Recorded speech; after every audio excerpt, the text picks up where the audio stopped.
Hello students, एक बार फिर आपका स्वागत है सक्सीड इन साइंस में। और मैं अमित आज आपके साथ डिस्कस करूंगा लाइफ प्रोसेसेस यानी जैव प्रक्रम। जी हाँ, ये वही जैव प्रक्रम, वही प्रोसेसेस हैं जो एक लिविंग को नॉन लिविंग से अलग बनाते हैं, एक जीव को निर्जीव से अलग बनाते हैं, जिनमें से हम यहाँ पे अध्ययन करेंगे न्यूट्रिशन का यानी पोषण का। पोषण भाग 1, न्यूट्रिशन पार्ट 1। ये हरे पौधे हरे क्यों होते हैं और इनके हरे होने से हमें कोई फायदा होता है या इनके हरे ना रहने पर हमें कोई नुकसान भी हो सकता है? चलिए इन्हीं प्रश्नों का उत्तर ढूंढते हैं और शुरू करते हैं। पिछली कक्षाओं में हमने अध्ययन किया था कि पोषण दो प्रकार से बांटा जाता है। दो प्रकार से पोषण को डिवाइड किया जा सकता है, स्वपोषी और विषमपोषी। और स्वपोषी और विषमपोषी में भी पोषण प्रकार प्राप्त करने के प्रकार से दो अलग अलग पार्ट्स में इसे डिवाइड किया गया है और विषमपोषी को 3 पार्ट्स में। स्वपोषी ऑटोट्रॉफिक कहलाते हैं और विषमपोषी हेटेरोट्रॉफिक। सभी स्वपोषी मुख्यतः सूर्य से अपनी ऊर्जा प्राप्त करते हैं और भोजन बनाते हैं, और इनके द्वारा बनाए गए भोजन पर बाकी सभी जीव जंतु, जितने भी जीव जंतु हैं, सब इन्हीं प्रोड्यूसर्स पे यानी उत्पादकों पे निर्भर रहते हैं अपने भोजन और ऊर्जा के लिए।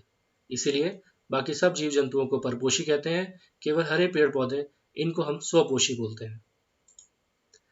अब इन हरे पेड़ पौधों में जो ये प्रक्रिया होती है भोजन बनाने की, इसे हम कहते हैं प्रकाश संश्लेषण या फोटोसिंथेसिस।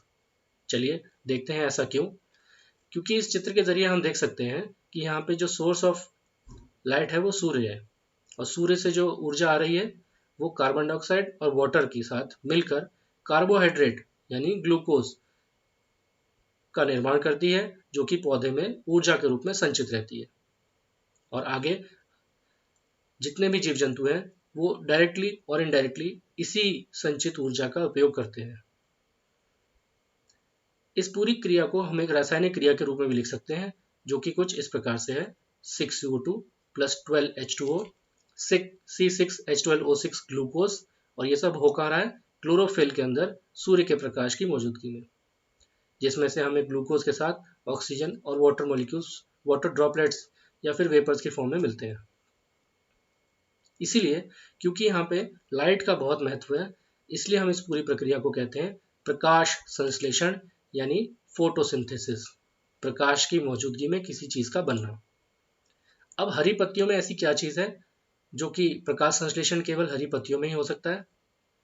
तो हमें इसका अनुप्रस्थ काट देखना होगा, यानी एक cross section of a leaf देखना होगा, जिससे हमें पता चले कि अंदर एक्चुअल साइट ऑफ फोटोसिंथेसिस कहाँ पर है, वास्तविकता में फोटोसिंथेसिस कहाँ होता है। तो हम जब देखेंगे इसका अनुप्रस्थ काट तो हमें दिखाई देगा एक अपर लेयर है जिसे अपर एपिडर्मिस कहा गया है, और एक नीचे लोअर एपिडर्मिस है जो कि पत्ती के बीच के मेसोफिल को प्रोटेक्ट कर रही है। अपर एपिडर्मिस को हिंदी में ऊपरी बाह्य त्वचा कहते हैं और निचली बाह्य त्वचा लोअर एपिडर्मिस को कहते हैं। निचली एपिडर्मिस में आपको ये कुछ छेद भी दिखाई दे रहा है, इसे आप जानते हैं, पहले ही पढ़ चुके हैं क्लास 9th में, स्टोमेटा यानी रंध्र, जो कि गैसियस एक्सचेंज के लिए बहुत ही महत्वपूर्ण है। अब जब ये ग्रीन डॉट्स को हम लोग और ब्रॉड करके बड़ा करके देखेंगे तो यहाँ हमें दिखाई देंगे ये हरित लवक यानी क्लोरोप्लास्ट, और ये हरित लवक ही हैं जो कि एक्चुअल साइट ऑफ फोटोसिंथेसिस कहलाते हैं। इनके अंदर अगर हम और ज़्यादा इसको मैग्नीफाई करके देखें तो हम देखेंगे कि इसके अंदर थायराकॉइड्स होते हैं, जो कि ऐसे गोल सिक्के नुमा आकृति के होते हैं, और इनके एक पूरे चट्टे को, यानी जो ये स्टैक है पूरा, इसको ग्रेनम कहते हैं। और ये एक डबल लेयर्ड यानी आउटर मेम्ब्रेन और इनर मेम्ब्रेन, दो दीवारों के साथ सुरक्षित रहते हैं। ये जो रंध्र है स्टोमेटा, इनका फोटोसिंथेसिस के प्रोसेस में एक अपना ही महत्वपूर्ण भाग है, क्योंकि ये गैसियस एक्सचेंज में हेल्प करते हैं, यानी गैसों के आदान प्रदान में इनका महत्वपूर्ण रोल है। आप देख सकते हैं कि पहले चित्र में रंध्र खुला हुआ है और दूसरे में रंध्र बंद है।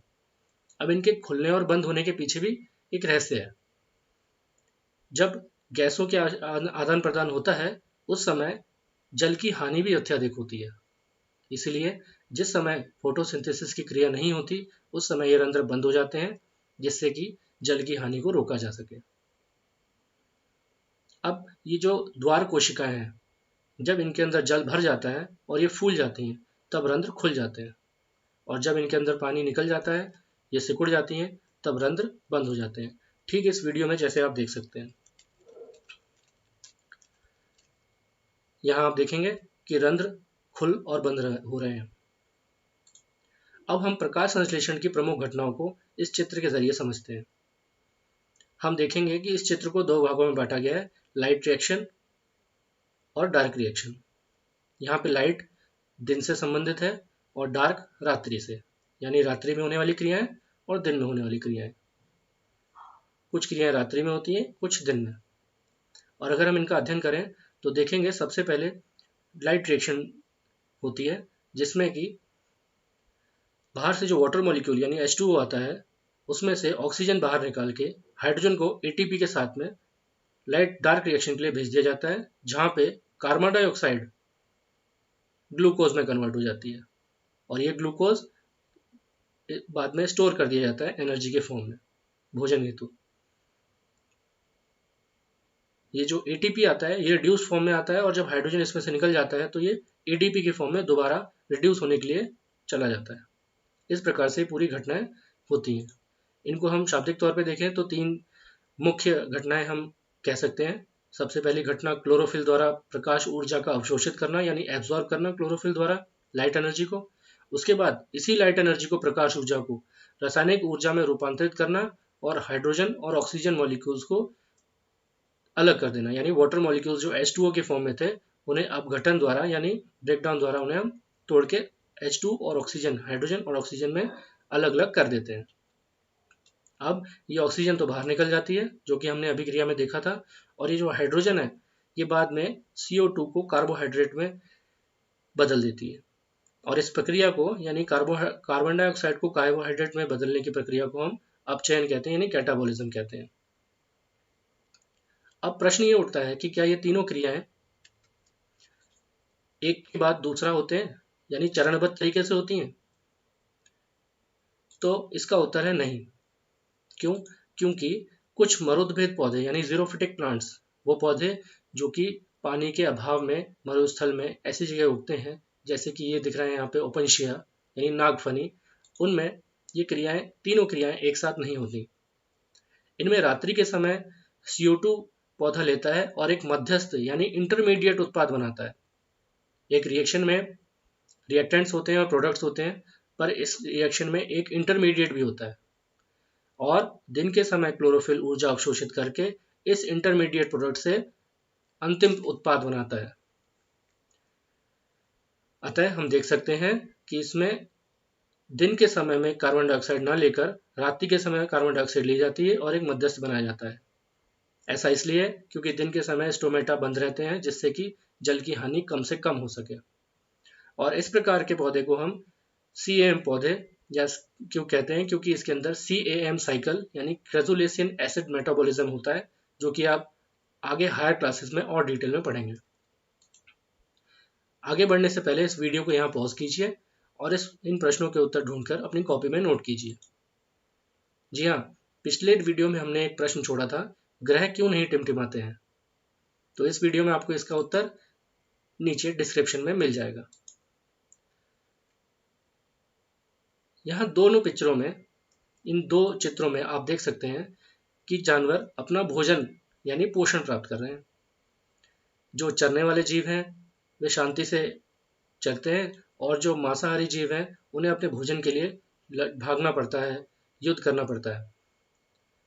बच्चों, ऐसा इसलिए क्योंकि जितने विषमपोषी होते हैं उन सबको अपना पोषण अपने भोजन की उपलब्धता के आधार पर प्राप्त करना होता है। चूंकि यहाँ पे घास भाग नहीं सकती, दौड़ नहीं सकती, तो जितने भी चरने वाले जीव हैं वो सब आराम से अपना भोजन पोषण प्राप्त करते हैं। परंतु जितने मांसाहारी हैं क्योंकि उनका भोजन भाग सकता है, अपनी रक्षा कर सकता है, इसलिए उन्हें अपने भोजन को प्राप्त करने की प्रक्रिया दूसरी तरीके से अपनानी पड़ती है, यानी भाग दौड़ के करनी पड़ती है। इसी प्रकार कुछ भोज्य पदार्थ होते हैं जो कि शरीर के बाहर विघटन होने के बाद अवशोषित किए जाते हैं।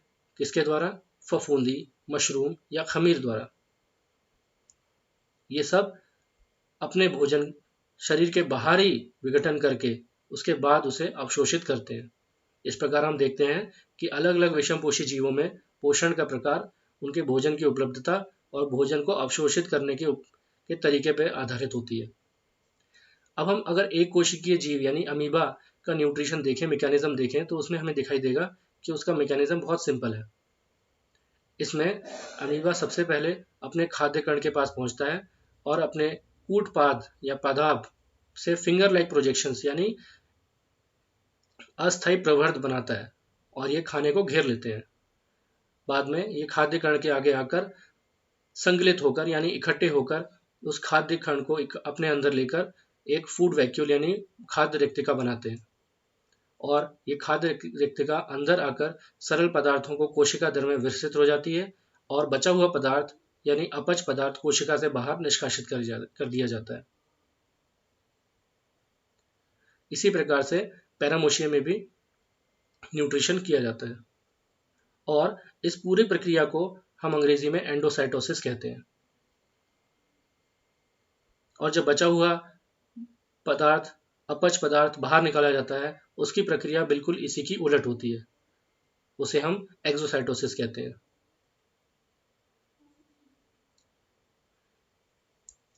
पैरामीशियम में ये प्रक्रिया कुछ दूसरे ढंग से होती है क्योंकि इसके पूरी बॉडी पे सीलिया होते हैं और सीलिया भोजन को यहाँ तक ढकेलने में सहायता करते हैं और भोजन एक निश्चित पॉइंट से ही अंदर आता है और फिर पूरे शरीर के अंदर उसमें भोजन के महत्वपूर्ण जो तत्व हैं वो अवशोषित किए जाते हैं और अपच पदार्थ को बाहर निकाल दिया जाता है। बच्चों, इस फोटो को देखकर, इस चित्र को देखकर आपको कुछ समझ में आ रहा है इसमें क्या प्रक्रिया हो रही है, या आपने पहले कभी इस चित्र को देखा है? जरा ध्यान लगाइए और इसके बारे में हम डिस्कस करेंगे अपने अगले वीडियो में। तब तक अपने घर पे सुरक्षित रहिए और इस वीडियो को लाइक और शेयर ज़रूर कीजिए और चैनल को सब्सक्राइब भी कीजिए, जिससे जैसे ही मैं कोई नया वीडियो डालूँ आपको तुरंत पता चल जाए। Thank you.